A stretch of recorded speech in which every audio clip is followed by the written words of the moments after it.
Dead end, Paddock.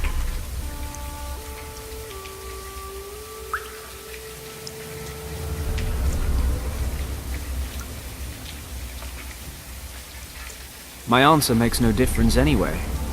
You're still gonna beat me up, aren't you? Right, kid. This time you're messing with the wrong people. Wake up, Paddock, or you will miss your last flight. Ever done a splashdown? I'll laugh later. Now let me out.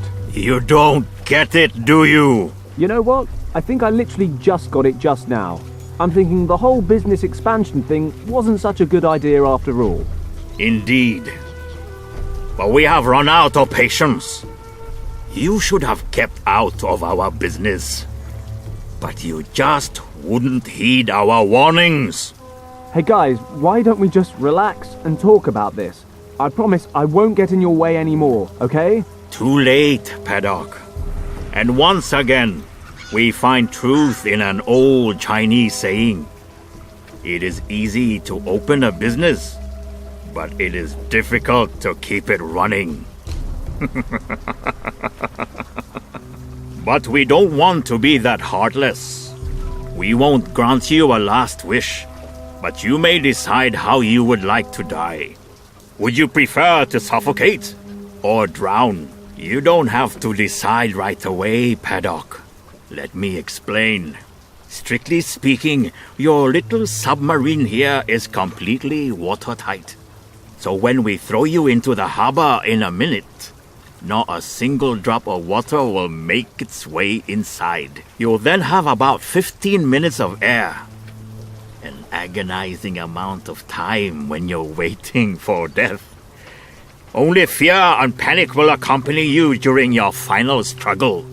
You wouldn't even wish that on your worst enemy. Therefore, we have drilled a hole in the lid for you.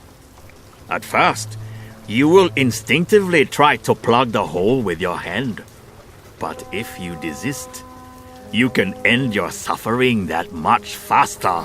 Let the water flow in and everything will be over in 1, maybe 2 minutes.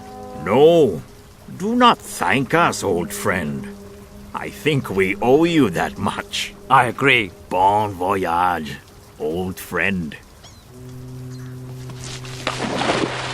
He won't be causing us any more trouble.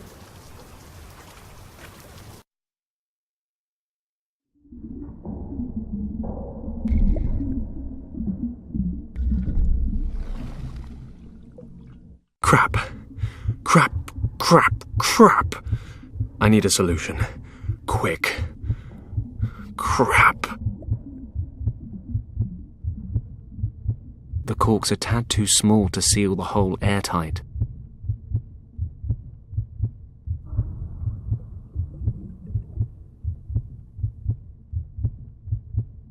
Let's see if there's anything useful inside.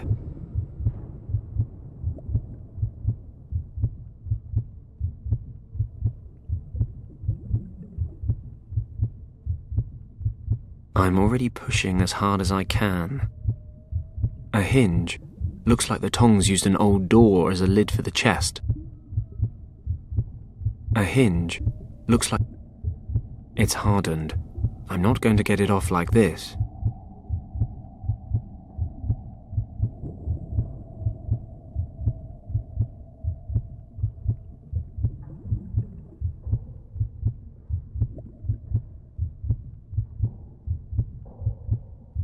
I'll put down the lighter for a moment.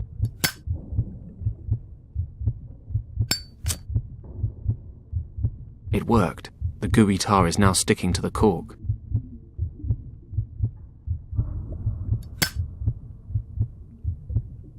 Perfect.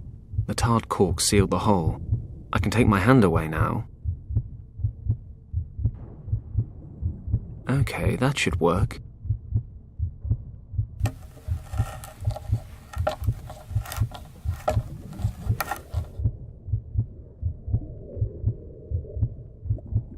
They've sealed the cracks in this crate with tar. If only it were that easy. The lid's nailed shut.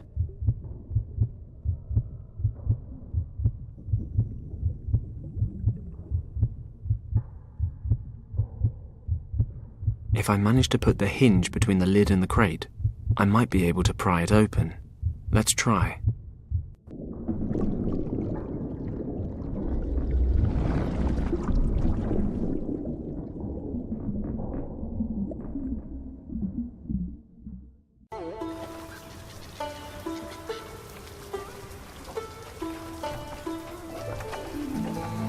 Good. They didn't stay to watch the show.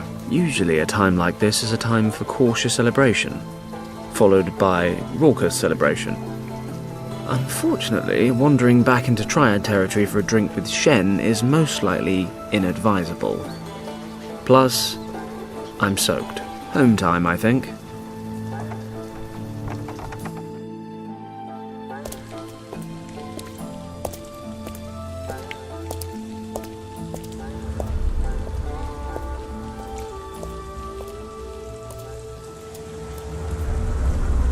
Are you Tong? Moon Tong? How dare you, stranger? What do you want? Can we go somewhere and talk undisturbed, Mr. Tong? Somewhere less lively. We have nothing to fear here. This is our district. If you have something to say, say it. If not, get out of here. Very well. I need some men to do a job for me, discreetly and efficiently. I was told you would be able to help me. Interesting. We shall see whether I can or cannot once you've told me what this is about. My clients are looking for a man who is supposed to be living here in Hong Kong. He's in possession of something that my clients desire for themselves. And who are your clients? That is not important. Find the person and retrieve the item. That's the job. Well, many people live in Hong Kong, and I'm sure a lot of them are in possession of things that other people want. If you accept this job, you will of course receive more detailed information. This sort of work doesn't come cheap. You understand? Money is no issue. My clients have the necessary means. All that matters is that the job is completed to our satisfaction. Then I'd say it's a deal.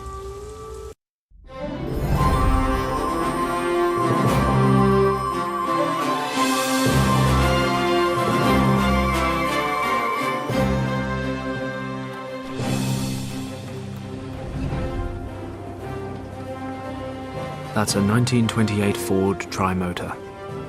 More importantly, it's my 1928 Ford Tri-Motor.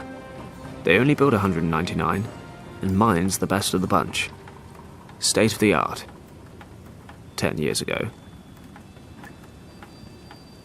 Gus, my mechanic. He keeps things from falling apart. He's also my only employee. Hello, Gus. I'm back. Just look at you. Did you forget your umbrella? Nope, I was out swimming. On that topic, a nice bath wouldn't hurt you either. Women like the smell of hard, honest work.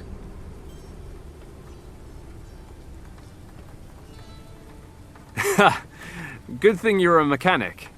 You'd have starved as a comedian. You won't find a better wrench monkey for the money. Oh, save it. You just make sure the engine starts running again. No problem, boss. By the way, there's an officer waiting for you in the office. An officer? Did he say what he wanted? No, but he said he wanted to wait and speak to you in person. That doesn't sound good.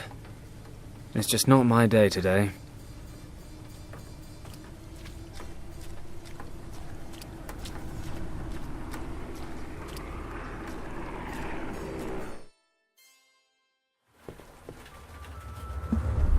Ah, Paddock. You're finally here. Huxley. This is a pretty miserable place to live, Paddock. Shouldn't war heroes be spending their retirement in more comfortable surroundings? Oh, I forgot. You were dishonorably discharged. Thanks for the reminder. What are you doing here? The governor ordered me to find you. wasn't so easy, since I hadn't the slightest idea how deep in the gutter I'd have to dig. You certainly smell like you belong here. Well, you of all people should know your way around the gutter, Huxley. Watch your mouth, Paddock. There may come a time when the governor won't be there to protect you, and I'll be able to drag you to the penitentiary where you belong. Oh, spare me. I'm a civilian now. Deal with it. I was court-martialed and have received my deserved punishment. So leave Lord Weston out of this. You are responsible for the most severe riots in the history of this colony. The Empire conceded a lot in order to regain control. In disobeying your orders, you caused damage that we still feel the consequences of today. The Chaiwang Penitentiary would be a more appropriate punishment, if you ask me. Just let me know when you're done complaining so I can tune back in. Lord Weston wishes to speak to you immediately. Make sure you get rid of that awful stench. I'll wait in the car.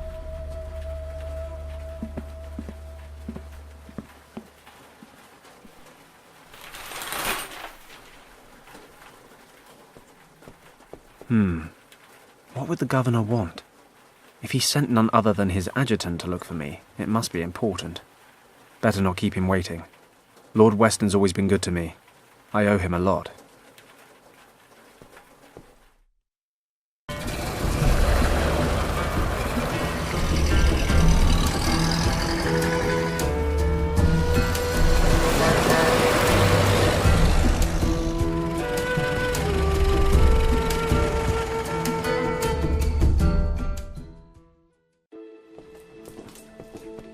Fenton, I'm glad to see you.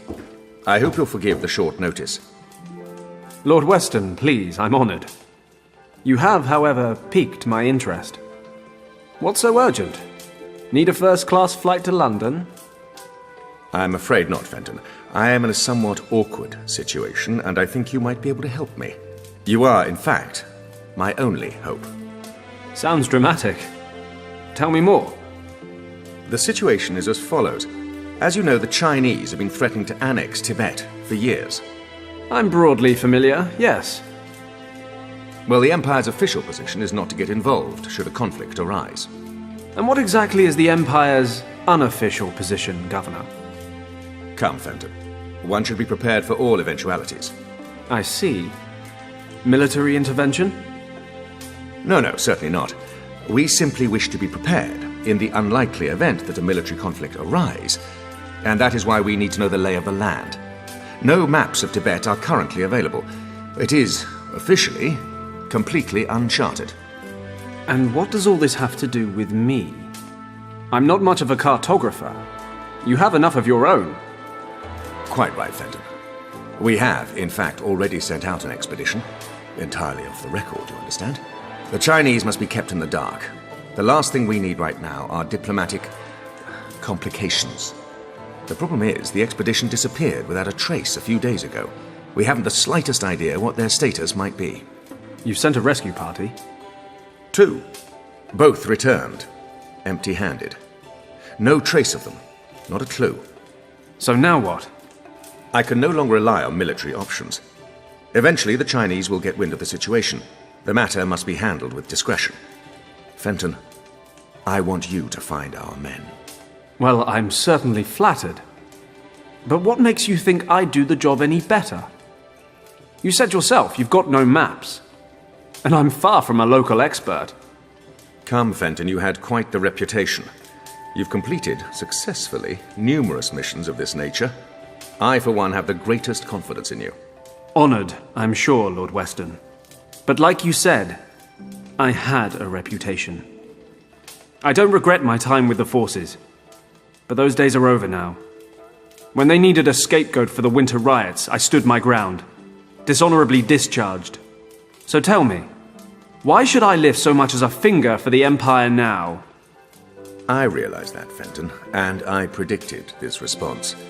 But you should know, this is about the people, not just the army.